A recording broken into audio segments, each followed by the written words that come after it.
لا حول ولا قوة إلا بالله العلي العظيم. اعوذ باللہ من الشیطان الرجیم. بسم اللہ الرحمن الرحیم. الحمد للہ رب العالمین والصلاة والسلام علی سید الانبیاء والمرسلین وآلہ الطیبین الطاہرین المعصومین. اما بعد فقد قال اللہ تبارک و تعالی فی کتابہ المبین وہو اصدق الصادقین. بسم اللہ الرحمن الرحیم. ولا تنکحوا ما نکح آباؤکم من النساء الا ما قد سلف انہ کان فاحشۃ ومقتا وساء سبیلا. اللہم صلی علی محمد وآل محمد. سامعین کرام، میں نے سورہ نساء کی آیت نمبر 21 کی تلاوت کا شرف حاصل کیا ہے، بلکہ یہ 21 نہیں 22 نمبر کی تلاوت 22 نمبر کی آیت کی تلاوت کا شرف حاصل کیا ہے. اللہ رب العزت فرماتا ہے ولا تنکحوا، تم نکاح مت کرو، ما نکح آباؤکم من النساء، جن عورتوں سے تمہارے باپ داداؤں نے نکاح کیا تھا، الا ما قد سلف، اب جو پہلے ہو چکا اس کو چھوڑ دو. انا کان فاحشۃ ومقتا وساء سبیلا، یہ بہت ہی فحش بری بات ہے، اللہ کا غضب ہے اور برا راستہ ہے. کوئی انسان جو آج کے معاشرے میں ہے وہ کہہ سکتا ہے کہ کیا یہ بھی ممکن ہے کہ کوئی شخص اپنی ماں سے نکاح کر لے؟ میں بھی کرتا ہوں کہ نہیں، یہ ممکن بات نہیں ہے، ایسا کیسے ہو سکتا ہے؟ لیکن جب قرآن کریم صریح طور پر منع کر رہا ہے کہ ولا تنکحوا ما نکح آباؤکم، ان سے تم نکاح مت کرو جس سے تمہارے باپ داداؤں نے نکاح کیا ہے، تو اس کا مطلب یہی ہے، اور یہ ہوتا تھا پہلے، ہوا ہے یہ پہلے کے معاشرے میں کہ لوگ اپنی سوتیلی ماؤں سے نکاح کر دیا کرتے تھے جب باپ کا انتقال ہو جاتا تھا. چونکہ جب باپ کا انتقال ہوتا تھا تو عورتوں کو چونکہ ان کو کوئی بھی برابری کا درجہ نہیں دیا جاتا تھا، تو انہیں اساس البیت وہ سمجھتے تھے اس معاشرے میں. یعنی جیسے گھر کا ساز و سامان ہے اور ایک وارث کا حق پہنچتا ہے کہ وہ ساز و سامان وراثت میں حاصل کرے، وہ لے جائے اپنے ساتھ، اسی طرح یہ عورت بھی جو اس کی زوجہ ہے وہ بھی ایک مال کی طرح ہے اور اس کو بھی وہ اپنے ساتھ لے جائے. وہ کیا کرتے تھے کہ عورت کے سر پر چادر ڈال دیتے تھے کہ اب اس پر میرا حق ہو گیا، اب اس عورت کو کوئی اختیار نہیں ہے کہ وہ کوئی دوسرا نکاح کر سکے. بلکہ عرب معاشرے میں عورتوں کو کوئی حقوق دیے بھی نہیں گئے تھے جو ان کے شادی کے طریقے تھے. تو وہ اس عورتوں کو اپنے گھر لے آتے تھے، اپنی زوجہ بنا لیتے تھے، یا جس طرح اپنے گھر میں دوسرے مال پڑے رہتے ہیں وہ ویسے پڑے رہتے تھے. یہ نہیں ہے کہ کوئی اس معاشرے میں ایک دو آدمی نے ایسا کیا ہو، بلکہ جو تفسیروں میں اس آیہ کریمہ کے ذیل میں ملتا ہے، خاص کر تفسیر میزان جو آیت اللہ محمد حسن طباطبائی جو کہ بڑے ہی بزرگ عالم ہیں اہل تشیع کے، خود اہل سنت کے بھی جو تفسیروں میں ملتا ہے، تو ایک واقعہ ملتا ہے، سب میں یہ واقعہ ملتا ہے کہ مدینے میں ابو قیس بن سلت کا انتقال ہو جاتا ہے اور اس کا بیٹا محسن وہ آتا ہے، جہاں وہ ابو قیس بن سلت کے سارے مال کو لے جاتا ہے، وہاں وہ اپنی سوتیلی ماں کبیشہ کو بھی اٹھا کر ساتھ لے جاتا ہے. کچھ دوسری تفسیروں میں اس کا نام بنت زمرہ بھی لکھا ہے، لیکن جو اس کے بیٹا کا نام محسن بن ابو قیس بن سلت اور ابو قیس بن سلت کی روایت ہر تفسیروں میں مل جاتی ہے، وہ لے کر چلا آتا ہے۔ کچھ تفسیروں میں ہے کہ اس کی ماں نے اعتراض بھی کیا کہ ہم تم کو اپنے بیٹا جیسا سمجھتے ہیں اور یہ شادی مناسب نہیں ہے۔ کچھ دوسری تفسیروں میں یہ ملتا ہے کہ چونکہ وہ لے آیا اور اس نے اس ماں کو اپنے گھر رکھ رکھا تھا زوجہ کے حیثیت سے، لیکن کبھی اس کے ساتھ ہم بستری نہیں کی تھی، اور یہی کہتا تھا، اور وہ اس کو نان و نفقہ بھی نہیں دیتا تھا، خود اس کے اپنے قبیلے اور اپنے خاندان والوں سے ملنے بھی جانے نہیں دیتا تھا۔ رسول اکرم کے خدمت میں وہ تشریف لاتی ہے اور کہتی ہے کہ اس وقت رسول اکرم مدینہ میں ہجرت کر کے آ گئے تھے۔ وہ کہتی ہے کہ اللہ کے رسول میرے ساتھ اس طرح کی ناانصافی وہ کر رہا ہے، محسن بن ابی سلت، آپ اس کو سمجھائیے۔ تو رسول اکرم نے کہا کہ تم ابھی اپنے خاندان والوں میں چلی جاؤ اور میں انتظار کرتا ہوں کہ اللہ تعالیٰ کا کیا حکم نازل ہوتا ہے۔ اسی وقت اس آیے کریمہ کا شان نزول اسی وقت بتایا جاتا ہے کہ بسم اللہ الرحمن الرحیم، ما نکح آباؤکم ما تنکحوا ما نکح آباؤکم، تم ان سے نکاح مت کرو جس سے تمہارے باپ دادا نکاح کر چکے ہیں، ولا تنکحوا ما نکح آباؤکم من النساء، ان سے مت کرو الا ما قد سلف، جو پہلے ہو چکا۔ ایسا نہیں ہے کہ یہ کوئی ایک آئسولیٹڈ انسیڈنس تھا، کوئی ایک بات تھی، بلکہ اس وقت خود مدینے کی جو یہ حالت تھی کہ اکثر عورتیں اس ظلم کا شکار ہوئی تھیں، جیسے امیہ بن خلف۔ امیہ بن خلف کا آپ لوگوں نے نام سنا ہوگا کہ یہ بہت ہی مشہور آدمی ہے، جناب بلال جو مؤذن رسول ہیں، ان کو کتنی اذیتیں دیتا تھا۔ جنگ بدر میں یہ شخص مارا جاتا ہے۔ اس کا بیٹا صفوان بن امیہ بن خلف، یہ اپنی ماں کو، جس کا نام تھا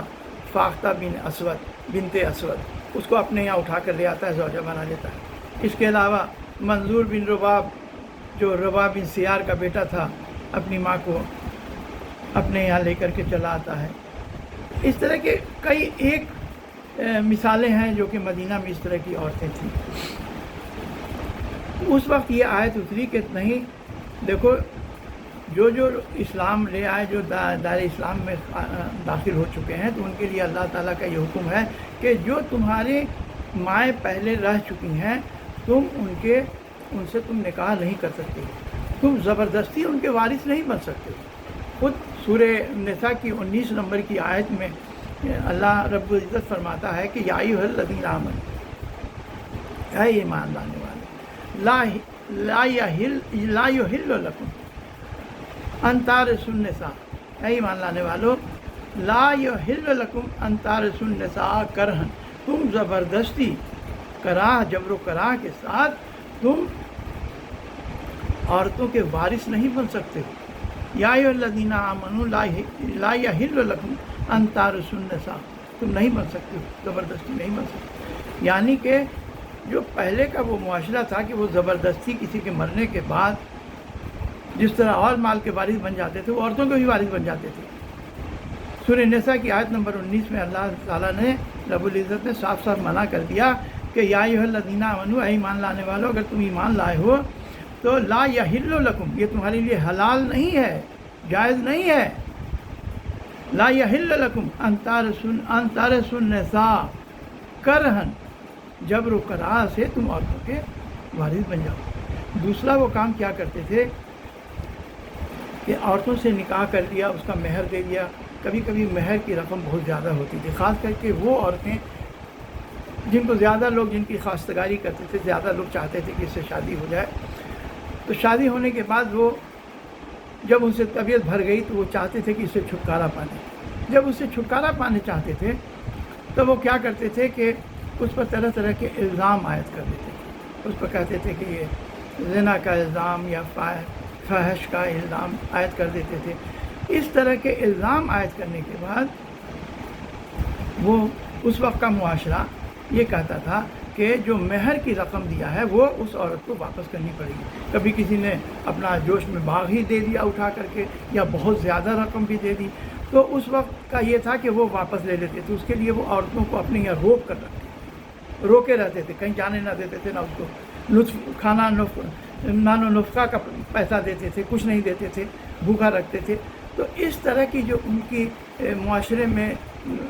جو ان کا رویہ تھا، تو اس کے خلاف بھی اسی آیت نمبر 19 میں اللہ رب العزت نے کہا کہ ولا تعزلوہن، یہ عزل جو ہے اس کا مطلب ہے روکے رکھنا، ولا تعزلوہن لتذهبوا ببعض ما آتیتموہن، دیکھو تم اس لیے روک مت رکھو کہ جو تم دیا ہے اس کو تم واپس لے لو، الا ان یاتینا بفاحشۃ مبینہ، ہاں ایک اس میں استثنائی امر ہے کہ ایکسیپشن ہے کہ اگر وہ فاحشہ مبینہ کی مرتکب ہوں، یہ فاحشہ مبینہ کیا ہے کہ مرتکب ہوں، تب تو تم ان کو روک سکتے ہو، فاحشہ مبینہ اس کی ہم وضاحت کرتے ہیں، وعاشروا بالمعروف وعاشروہن بالمعروف ہے، لیکن اگر یہ بات نہیں ہے تو تم ان کے ساتھ اچھے سے معاشرت کرو، ان کے ساتھ اچھی طرح بود و باش رکھو، فَإِن كَرَهْتُمُوهُنَّ، اس لیے کہ ابھی تو تم ان کو پسند سے لائے تھے، اب ان کو تم ناپسند کرنے لگو، فَإِن كَرَهْتُمُوهُنَّ فَعَسَىٰ أَن تُكْرَهُوا شَيْئًا فَيَجْعَلَ اللَّهُ فِيهِ خَيْرًا كَثِيرًا، اب تم گرچہ ان کو ناپسند کرتے ہو،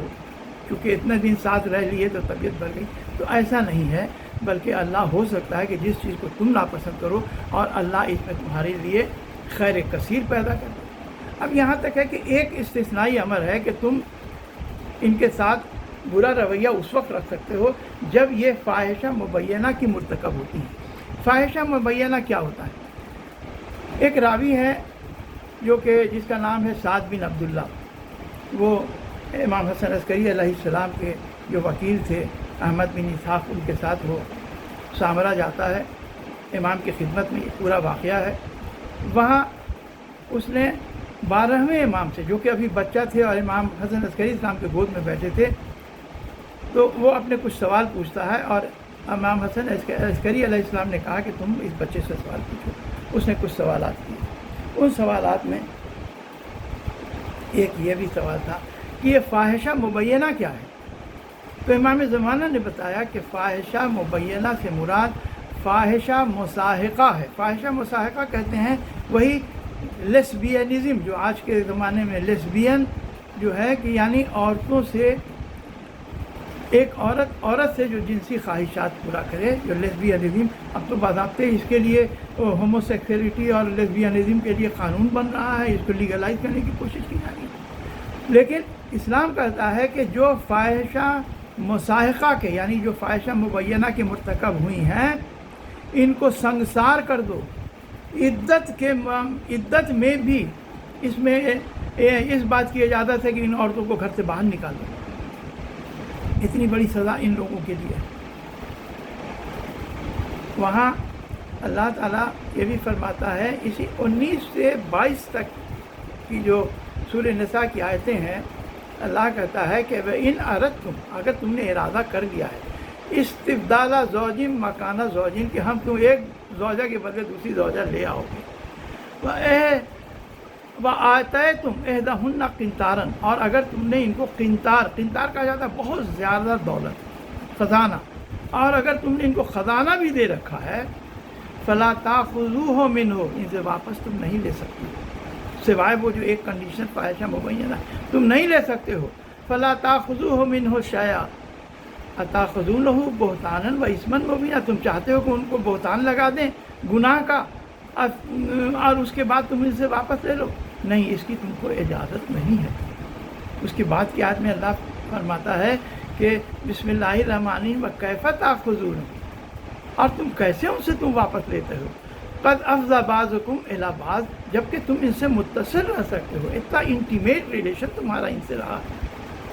وَأَخَذْنَ مِنْكُمْ مِيثَاقًا غَلِيظًا، اور تم نے ان لوگوں نے تم سے شدید قسم کی عہد و پیما باندھ رکھا ہے، اس کے بعد تم ان سے کس طرح لے سکتے ہو؟ تو اللہ تعالیٰ نے کہا ہے کہ تم طلاق دینا چاہتے ہو، ٹھیک ہے، دوسری زوجہ لانا چاہتے ہو، تم لاؤ، لیکن تم نے جو مال ان کو مہر میں دے رکھا ہے اس کو واپس لینے کا، چاہے تم نے پورا خزانہ کیوں نہ دے رکھا ہو، تم اسے واپس نہیں لے سکتے۔ تو یہ عرب معاشرہ تھا پہلے، اور اسلام نے جو اپنے پیغام دیے اس میں اسلام کا یہ جو پیغام ہے اس نے عورت کی زندگی صریحاً بدل دی، پوری طرح سے بدل دی۔ اب کیا کیا عورتوں کی زندگی میں بدلاؤ آ گیا؟ سب سے پہلے کہ جو کہا جاتا تھا کہ عورتیں جو ہیں وہ ساری برائیوں کی جڑ ہیں اور تمام نیکیوں کا سرچشمہ جو یہ مرد ہے، تو اس کو اسلام نے کہا کہ نہیں، بلکہ خلقت جو تمہاری ہے، تم سب ایک ہی نفس سے پیدا کیے ہوئے۔ اللہ نے کہا کہ یہ میری نشانیوں میں ہے کہ وَمِنْ آیَاتِهِ مَنْ خَلَقَ لَكُمْ مِنْ أَنفُسِكُمْ، تم سب کو پیدا کیا ایک ہی نفس سے، لِتَسْكُنُوا، تاکہ تم سکون پاؤ۔ اللہ تعالیٰ نے کہا کہ وَمِنْ آیَاتِهِ، اور یہ میری نشانیوں میں سے ہے، مَنْ خَلَقَ لَكُمْ أَنفُسَكُمْ أَزْوَاجًا،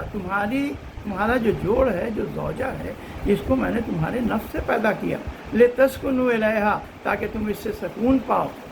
وَجَعَلْنَا لَكُمْ مَوَدَّةً وَرَحْمَةً، اور جب تم اس کے ساتھ ازواج کرتے ہو، ایک خاندان کی تشکیل کرتے ہو،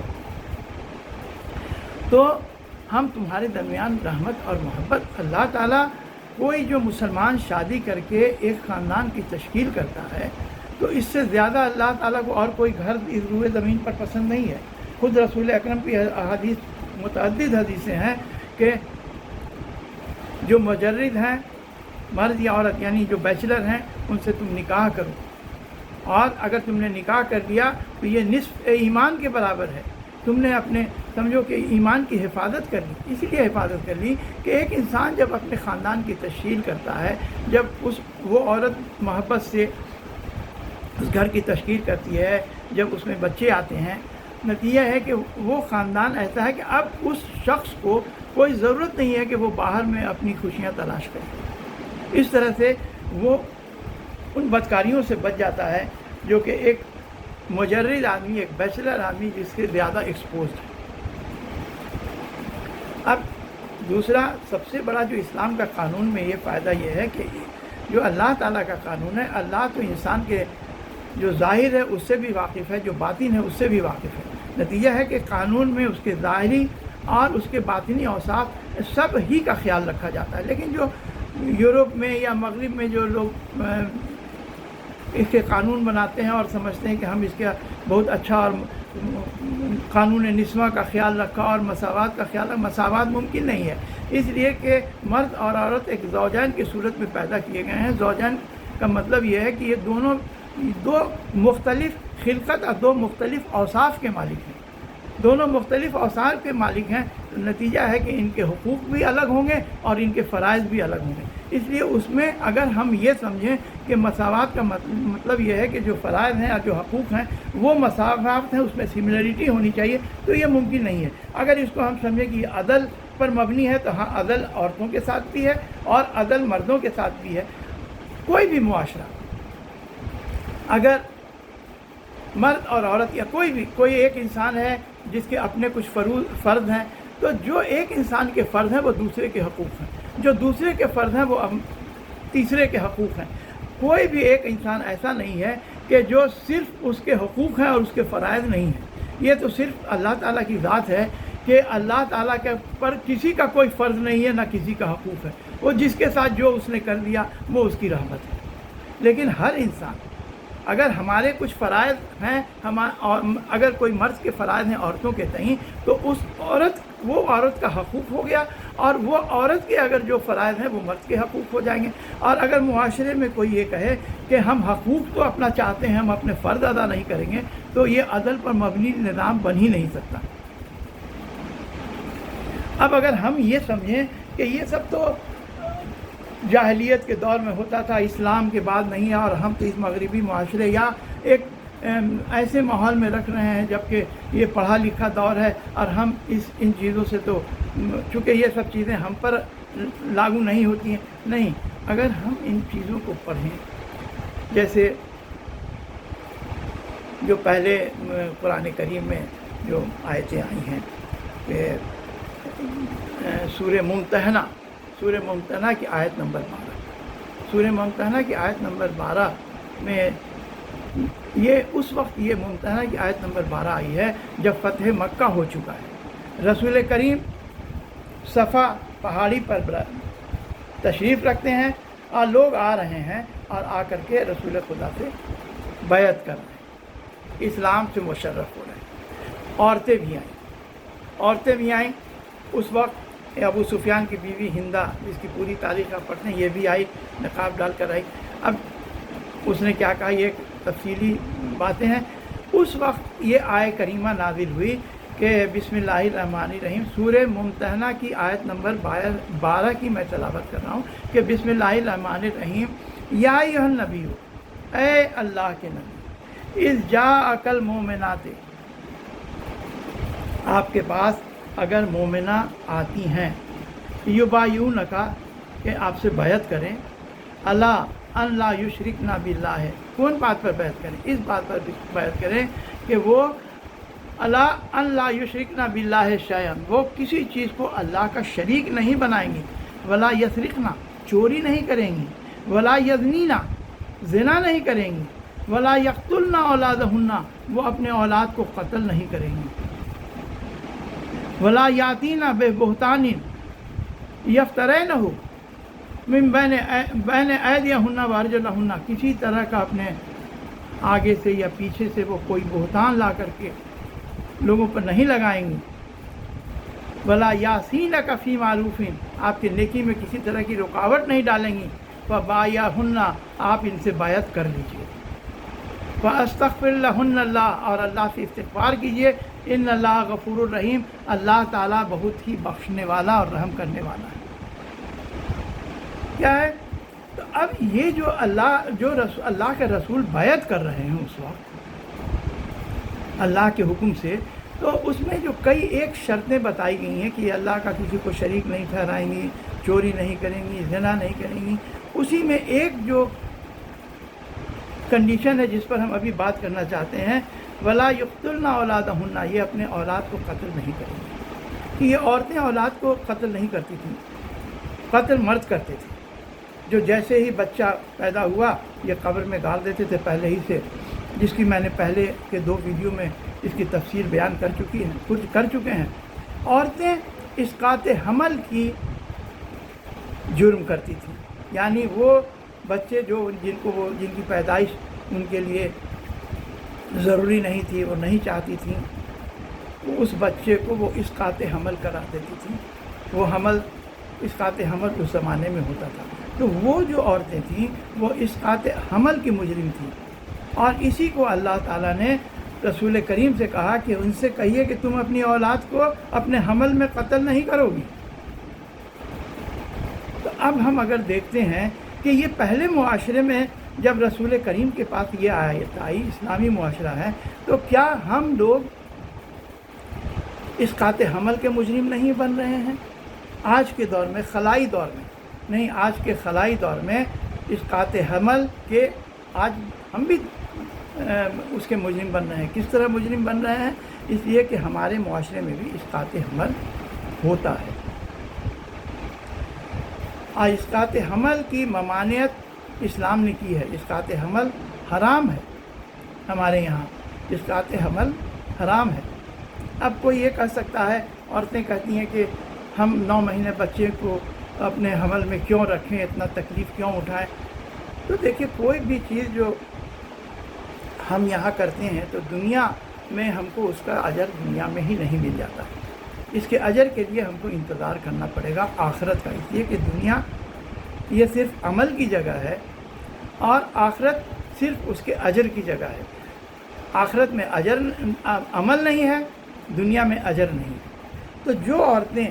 9 مہینہ اپنے بچوں کو اپنے حمل میں پرورش کرتی ہیں، اپنے پیٹ میں رکھتی ہیں، تکلیفیں مصائب یہ کرتی ہیں، ان کے لیے اللہ تعالیٰ کے نزدیک بہت بڑا اجر ہے۔ اور اگر اتفاق سے مان لیا کہ وہ بچہ حمل میں ہی اگر ضائع ہو گیا، اس کا اسقاط ہو گیا کسی حادثے کی وجہ سے یا کسی ایسے اسباب کی وجہ سے جس میں اس عورت کا کوئی قصور نہیں ہے، شوہر کا کوئی قصور نہیں ہے، ایسا ہو گیا، تو ایسی عورت شہید کا درجہ میں رکھی جائے گی، اس کو وہ اجر ملے گا جو کہ ایک شہید کو اجر ملتا ہے۔ لیکن ساتھ ساتھ اگر یہ اسقاط حمل کے ہم مجرم ٹھہرتے ہیں کہ اسقاط حمل کے کئی ایک شکلیں ہو سکتی ہیں۔ ایک تو یہ ہے کہ اسقاط حمل اگر ہو گیا جس میں کسی کا کوئی قصور نہیں ہے، کسی حادثے کے بنا پر ہو گیا، نہ ماں قصور ہے، نہ باپ قصور ہے، نہ کوئی اور قصور ہے، یہ اتفاقی حادثہ قدرت کی طرف سے ہو گیا، اس کے لیے جو بچہ ہے، دیکھیے ماں کے لیے کتنا بڑا اجر ہے، ایک تو شہید کا درجہ، اور دوسرے وہ جو بچہ ہے، تو جب محشر بپا ہوگا تو یہ بچہ جنت کے دروازے پر کھڑا ہوگا۔ یہ اہل بیت کی روایتیں میں آپ سے بیان کر رہا ہوں کہ وہ جنت کے دروازے پر کھڑا ہوگا اور روٹھا ہوا کھڑا ہوگا۔ جب اس سے کہا جائے گا، فرشتے کہیں گے کہ تم جنت میں جاؤ، تو وہ کہے گا کہ جب تک میری ماں اور باپ جنت میں نہیں جائیں گے میں جنت میں نہیں داخل ہوں، اور اللہ تعالیٰ اس کی شفاعت کے ذریعے اس کے ماں باپ کو جنت میں داخل کرے گا۔ یہ اتنا بڑا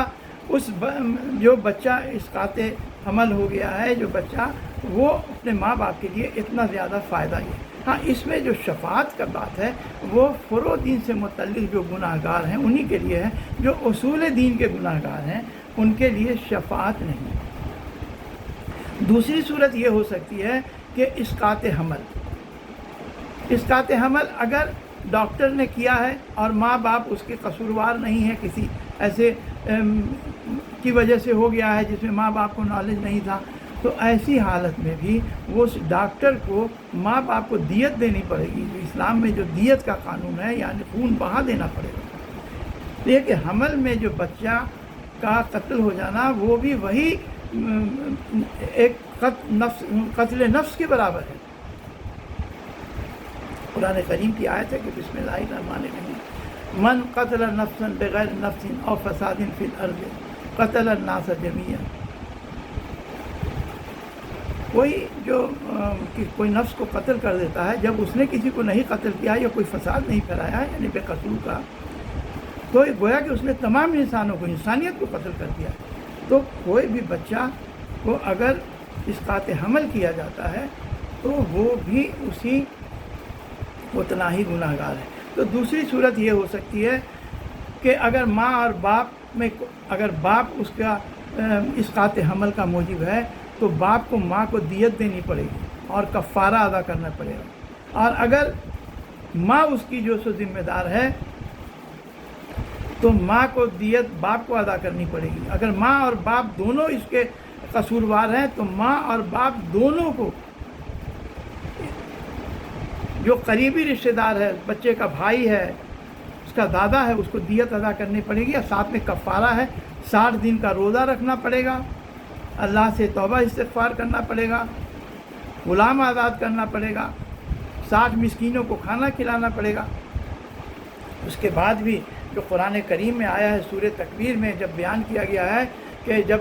سورج کی چادر لپیٹ دی جائے گی، جب تارے گر پڑیں گے، جب جانوروں کو جمع کیا جائے گا، سب چیز بیان کرنے کے بعد، یعنی کہ سارے مناظر قیامت بیان کرنے کے بعد، جو سب سے پہلا سوال ہوگا، جو اہل بیت کی ہمیں روایتوں میں ملتا ہے کہ سب سے پہلا جو سوال ہوگا وہ یہی ہوگا، یہ قتل نفس کے بارے میں سوال ہوگا کہ یہ جو نفس قتل ہوا کس جرم میں قتل ہوا۔ جیسا میں نے بیان کیا تھا کہ وَإِذَا الْمَوْءُودَةُ سُئِلَتْ بِذَنبٍ قَتَلَتْ بِأَيِّ ذَنبٍ قَتَلَتْ، کہ زندہ درگور لڑکیوں سے سوال ہوگا کہ تمہیں کس جرم میں قتل کیا گیا۔ ارباب ادا ابھی جو قانون بنے ہوئے ہیں خود ہندوستان میں بھی کہ MTP medical termination of pregnancy 1971، اس کی بعد میں اس کا ریویژن بھی ہوتا ہے، ابھی 2020 میں بھی اس کا قانون آیا۔ یہ میڈیکل ٹرمینیشن آف پریگنینسی اسقاط حمل کی ہی انگریزی ہے۔ ہمارے بچے اور بچیاں، چونکہ بہت سارے لوگ ڈاکٹری پڑھ رہے ہیں اور وہ لوگ بھی گائنیکولوجی ڈپارٹمنٹ میں کام کرتے ہیں، مجھے یاد ہے 1976 کا واقعہ کہ میں گائنیکولوجی میں انٹرنشپ کر رہا تھا ان زمانے میں، اور اس زمانے میں میڈیکل ٹرمینیشن آف پریگنینسی میرے یونٹ میں بہت ہوتا تھا۔ اب آپ یہ کہیے کہ یہ جو غیر مسلموں کے یہاں ہوتا ہے رواج ہے، ہمارے یہاں نہیں۔ مجھے یاد ہے ایک مومنہ کے لیے بھی کہ وہاں اس کا اسقاط حمل ہوا تھا، مجھے اس کی تفصیل نہیں معلوم ہے کہ وہ اسقاط حمل کا موجب کیا تھا، کون سا حادثہ تھا، یا خود وہ لوگ نہ چاہتے ہوئے کرایا تھا، ہم کو نہیں پتہ ہے۔ لیکن ایسا اگر ہم کہیں کہ مومنہ اس میں ملوث نہیں ہے تو یہ بات حقائق سے پردہ پوشی ہوگی۔ خود ہماری بچیاں جو گائنیکولوجی ڈپارٹمنٹ میں کام کرتی ہیں، medical of termination of pregnancy سے ان کو پرہیز کرنا چاہیے۔ خود ہم نے بھی جب اس زمانے میں ہم نے وہاں کام کیا تھا تو ہم بھی اس جو اسلامی قانون ہے اس سے واقف نہیں تھے، اور اللہ معاف کرے اگر جانے انجانے میں موجب ہوئے ہوں اسقاط حمل کے، اس لیے کہ یہ بہت بڑا جرم ہے، یہ قتل نفس کے برابر ہے۔ ہماری بچیاں جو اگر میڈیکل ٹرمینیشن آف پریگنینسی میں، تو ان لوگوں کے لیے ہم بتا دیں کہ جہاں جو بچہ حمل میں ہے وہ ایک ماں کے لیے بہت زیادہ فائدہ کا یہ ہے، تو وہی ماں باپ کے لیے وہ بچہ ان ماں باپ کے خلاف اللہ تعالیٰ کے دربار میں مقدمہ قائم کرے گا کہ یہ ماں یہ باپ میرے موجب ہوئے ہیں میرے قتل کے، اور ان پر قتل نفس کا مقدمہ چلایا جائے، اور وہ ہمیشہ ہمیشہ کے لیے ان پر عذاب ہوگا۔ اس لیے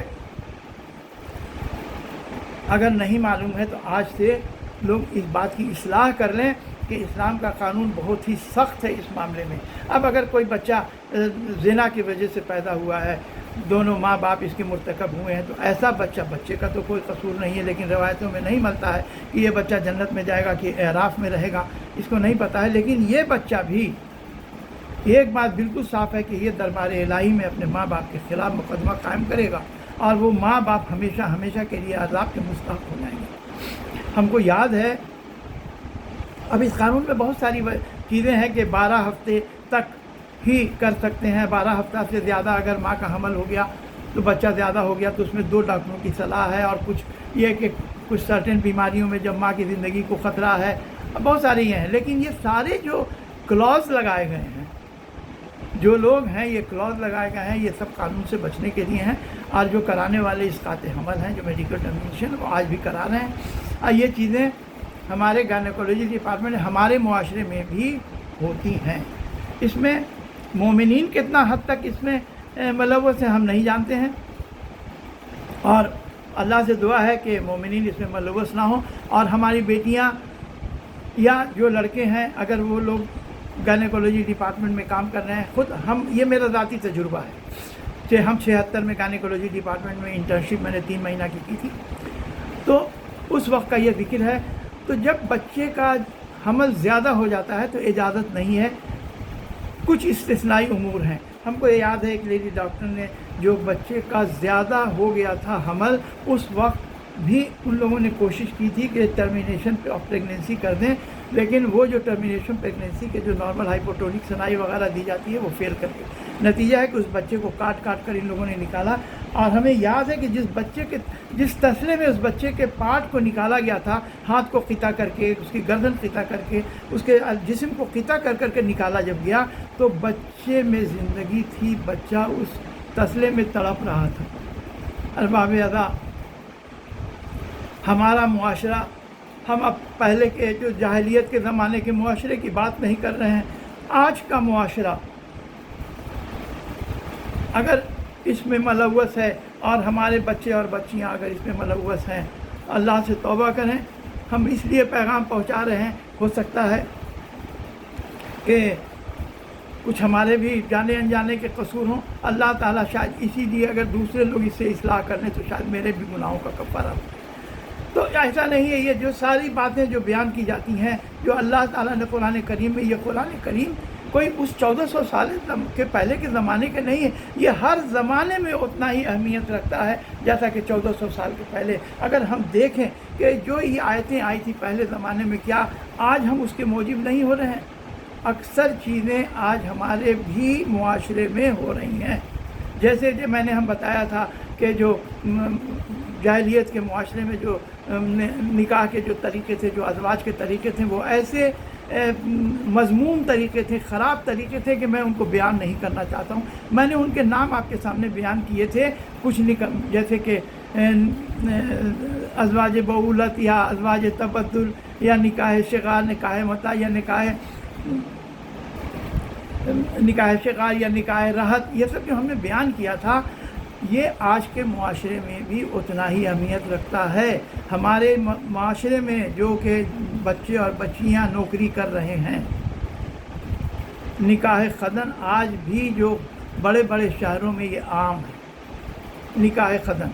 جہاں کے بغیر شادی کے جو ایک جگہ کام کرتے ہیں، جو لڑکے اور لڑکیاں ساتھ میں رہتے ہیں، اور اگر اولاد پیدا ہوئی تو اولاد ماں کے ساتھ رہ جاتی ہے۔ اس طرح کے نکاح پہلے ہوتے تھے، تو کیا اس کی ریلیونسی آج کے زمانے میں نہیں ہے؟ آج کے زمانے میں بھی اس کی ریلیونسی اتنا ہی ہے جتنا کہ پہلے زمانے میں تھی۔ اس کے علاوہ بھی جو ازواج تبدل ہے، جو بڑے بڑے شہروں میں آئے دن میں نے اس کی رپورٹیں پڑھی ہیں اخباروں میں، یہ چیزیں ہوتی ہیں جس کو کہ میں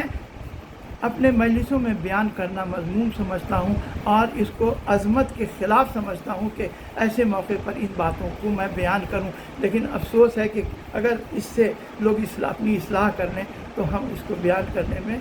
سمجھتے ہیں کہ شاید اس سے سب کا فائدہ ہو جائے گا اور میرے بھی گناہوں کا کفارہ ہو جائے گا۔ دیکھیے، جو اللہ تعالیٰ نے پیدا کیا ہے عورت اور مرد کو، کبھی مساوات کا خیال بھی ذہن میں نہ لائیے، اس لیے کہ دونوں مخلوق تخلیقی طور پر بھی، ظاہری طور پر بھی اور اوصاف کے مطابق سے بھی الگ ہے۔ میں نے پہلے بھی بیان کیا تھا کہ عورت میں جذبات زیادہ ہیں۔ تو جذبات کا یہ مطلب نہیں ہے کہ وہ عقل سے بالکل ہی عاری ہے، نہیں، جذبات کا تعلق جو ہے اسے قلب سے ہے، اور قلب ایک ایسا مرکز ہے جو انسان نے جو روح میں رکھا ہے، یہ ایسا گہرا سمندر ہے کہ جس کے بارے میں آج تک سب لوگوں نے، علماء نے، محدثین نے، اور بڑے بڑے جو عرفان کے جو عالم ہیں، جو ہیں، ان لوگوں نے اس پر بہت زیادہ ریسرچ کی ہے، لیکن کوئی بھی اس سمندر کے تہ تک نہیں پہنچ سکا ہے۔ جو ایمان کا تعلق ہے وہ اسی قلب سے ہے، جہاں جذبات پیدا ہوتے ہیں، جس کو میں نے پہلے بھی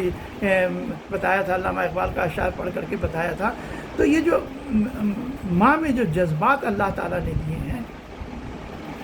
یہ جذبات ایسے ہیں کہ یہ جذبات نہ ہوں تو بچے کی پرورش اچھے سے ہو ہی نہیں سکتی ہے، ایک اچھا معاشرہ تشکیل نہیں پا سکتا ہے، نہ ایک اچھا خاندان تشکیل پا سکتا ہے۔ لیکن افسوس کی بات ہے کہ اگر ہم ان سب قرآنی آیتوں سے سبق نہیں لیں کہ وہ جو مکہ کا جو معاشرہ تھا، میں نے یہ بھی کہا تھا کہ جو مکہ کا معاشرہ تھا اور جو مدینے کا معاشرہ تھا، اس میں زمین و آسمان کا فرق تھا۔ اب کوئی یہ کہہ سکتا ہے کہ کیا جو آپ نے جس آیت کو سرنامہ کلام کا بنا دیا کہ اپنے باپ کے بیویوں سے نکاح نہ کرو، تو اس کے کون سا محل ہے آپ کے اس کے پڑھنے کا؟ جناب، اس کا محل آج کے بھی زمانے میں ہے۔ آپ کا جو خلیفۃ مسلمین امام حسین علیہ السلام کے زمانے میں تھا، واقعی کی روایت ہے کہ جب عبداللہ ابن حنظلہ شام جاتے ہیں، مکہ کے مدینہ کے جو گورنر تھا، اس کے ایما پر جب عبداللہ ابن حنظلہ اپنے بیٹوں اور 10 آدمی کا وفد جاتا ہے، جس میں عبداللہ ابن مطیع وغیرہ تھے، تو وہاں سے جب لوٹ کر کے عبداللہ بن حنظلہ آتے ہیں، یہ حنظلہ کون تھے؟ غسیل الملائکہ، جنگ احد میں جو شہید ہوئے، رسول خدا نے ان کو غسیل الملائکہ کا لقب دیا تھا۔ تو یہ عبداللہ ابن حنظلہ کہتے ہیں کہ میں یزید کے پاس سے جو آ رہا ہوں، یہ تو ایسا شخص ہے جو اپنے ماں سے، بہن سے اور بیٹیوں سے نکاح کرتا ہے۔ جناب علی، یہ اس وقت کا معاشرہ تھا۔ امام حسین علیہ السلام نے جس وقت کے اس کے خلاف جب انہوں نے کھڑے ہو کر کے بتایا ہے کہ اس کو اسلام سے کیا واسطہ ہے، اسلام منع کرتا ہے۔ اس کے بعد بھی جو قرآن کریم میں جو آیت 23 نمبر کی آیت ہے، اس میں حرمت کے لیے بات اللہ تعالیٰ نے صاف حالات اس کو حرام کر دیا ہے کہ بسم اللہ الرحمن الرحیم، کہ تمہارے لیے جو تمہاری مائیں، تمہاری بیٹیاں، تمہاری بہنیں، اور ایک پورا سلسلہ ہے کہ ان سب کو تمہارے لیے حرام کرا دیا ہے۔ تو اور یہ خلیفۃ المسلمین تھا، اور یہ اپنے بیٹیوں، بیویوں اور ان سے نکاح کیا کرتا ہے۔ یہ معاشرہ تھا اس وقت۔ ایسا نہیں تھا۔ امام حسین علیہ السلام جو کہہ رہے تھے کہ میں دین کے احیا کے لیے میں نے ارباب ادا، جب امام حسین علیہ السلام پر ہم گریہ کرتے ہیں کہ امام حسین علیہ السلام نے ہم کو اس ایسے گندے معاشرے سے نجات دینے کے لیے انہوں نے اپنے پورے خاندان کو خود اپنا سر دے دیا، انہوں نے ان کی لاش پر گھوڑے دوڑائے گئے، ان کے بیٹوں کو، ان کے بچیوں کو اسیر کیا گیا، ان کی زوجہ کو، بہنوں کو اسیر کر کے ان کو بازاروں میں پھرایا گیا، کون قصوروار تھا؟ یہ اس وقت کا مسلم معاشرہ تھا، اور یہ شخص جو بیٹھا ہوا تھا یہ اپنے بیوی، بیٹی اور بہن سے نکاح کرتا تھا۔ یہ واقعی کی روایت ہے جو کہ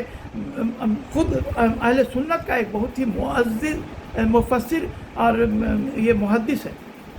اس کی روایت ہے، اور اس کو لوگ اپنا رہبر اور اپنا اولی الامر مان رہے تھے۔ کس پر کس کا قصور ہے؟ اس شخص کا قصور ہے کہ جو اس جگہ خلیفۃ المسلمین بن کر بیٹھا ہے، یا تمام لوگوں کا ہے کہ جن لوگوں نے اس کی بیعت کر کے اس کو یہ اتنی قوت بخشی تھی؟ یہ کس کا قصور ہے؟ ظاہر سی بات ہے کہ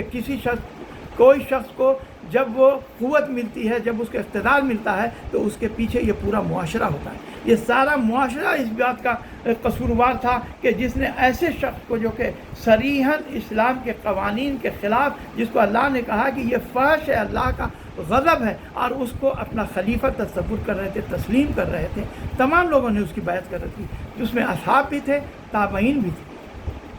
ہم آج امام حسین علیہ السلام کو روتے ہیں، امام حسین بھی جن پر ہم گریہ کرتے ہیں، امام حسین بھی اپنے رونے والوں سے، گریہ کرنے والوں سے غافل نہیں ہیں۔ جو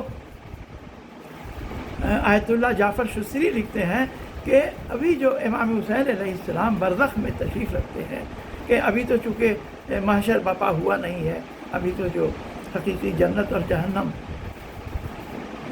ابھی سامنے آئی نہیں ہے، تو برزخ میں امام حسین علیہ السلام آسمان کے داہنے کنارے سے اپنے زوار کو دیکھتے ہیں، اپنے ان اصحاب کی قبروں کو دیکھتے ہیں، کہ اپنے اصحاب کے قبروں کو دیکھتے ہیں، اپنے پر گریہ کرنے والوں کو دیکھتے ہیں، اور وہ اتنی محبت رکھتے ہیں کہ گریہ کرنے والوں سے کہتے ہیں کہ اس کا اگر تم کو اجر معلوم ہو جائے تو تم جو گریہ کر رہے ہو، ہم گریہ اس لیے امام پر نہیں کرتے ہیں، ہم اس لیے گریہ کرتے ہیں کہ اے امام، آپ نے ہم کو بچانے کے لیے، ہمارے نجات کے لیے، ہم تک اللہ کا قانون پہنچانے کے لیے آپ نے کتنی بڑی قربانی دی۔ روایتوں میں ہے کہ اگر ہم گناہ گار بھی ہیں تو قیامت کے دن امام ہماری شفاعت کریں گے، لیکن کیا اس وقت ہمارا حوصلہ ہوگا کہ ہم امام کے پاس جا کر کہیں کہ ہم نے اتنے گناہ کیے، ہم نے نمازیں نہیں پڑھی، ہم نے روزے نہیں رکھے، ہم نے حج نہیں کیے، ہم نے اتنے لوگوں پر ظلم کیا، اتنے کو یہاں پر ہم نے ظلم کیا، ہم اتنے لوگوں کی ہم نے حق تلفی کی، اس کے بعد امام اگر کہیں کہ کوئی بات نہیں، میں نے تمہارے لیے شفاعت اللہ کے دربار میں کر دی، کیا ہم میں حوصلہ ہے کہ ہم اس شفاعت کا پروانہ حاصل کر سکیں؟ ہم کو امام حسین علیہ السلام کے معیار پر، ان کے جس چیز کے لیے انہوں نے قربانی دی ہے، اس پر ہم کو اترنا پڑے گا، تاکہ جب امام ہم کو شفاعت کا پروانہ دیں تو ہم اس وقت وہاں پر کھڑے شرم سے زمین میں نہ گڑ جائیں، بلکہ ہم اس بات کا خیال رکھیں کہ واقعی ہم اس کے حقدار تھے، جو کمی ہوئی ہے وہ چیز امام نے ہمارے لیے اللہ کے دربار میں اس چیز کی شفاعت کی۔ انا للہ و انا الیہ راجعون، رضا بقضائہ و تسلیما۔